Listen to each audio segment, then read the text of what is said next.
சிவாய நம்ம சிவாய என்னை பார்த்து பயணினவ. நீங்கள் எல்லாமே என்ன பண்ணுறது, செய்வனை கட்டுறது ரொம்ப பயப்படுறீங்க.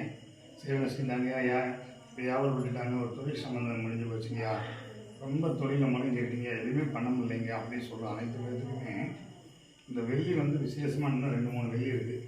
அதில் வாராய்த்தானே வாங்கிங்க. வார்த்தானே வாராய் வந்துடுவா. நம்ம கணக்காக ஒரு சிறுவனை கேட்டாலும் சரி, ஒரு தொழில் சார்ந்ததை முடிஞ்சு போனாலும் சரி, பஞ்சமி பூஜை கலந்துங்க, வெள்ளிக்கிழமை கலந்துங்க. அம்பாள் குழந்தை உள்ளதை. அம்பாள் பார்த்தீங்கன்னா இந்த கோயில் அஷ்டவாராயை வச்சு அம்பாள் குழந்தைன்னு உள்ளதை. எப்பேற்பட்ட ஒரு பேயாக இருந்தாலும், ஒரு துஷ்ட சக்தியாக இருந்தாலும் அம்பாளுக்கு வாங்க. ஒரு 27 இருந்துச்சு நம்ம கொண்டு வாங்க. அம்பாளுக்கு மாலையாக சாப்பிடுங்க. எண்ணி 7லேருந்து 21 நன்றி கொடுத்த பிறகு கேளுங்க, ஐயா எனக்கு எல்லாம் நடத்தி கொடுத்துருக்கா, இப்போ தொழில் சாணம் நல்லா இருக்கு, என் ஜெய்வனை கட்டு உடனே போச்சுங்கய்யா, நான் அடுத்து என்ன செய்யணும் கேட்க சொல்கிறேன்.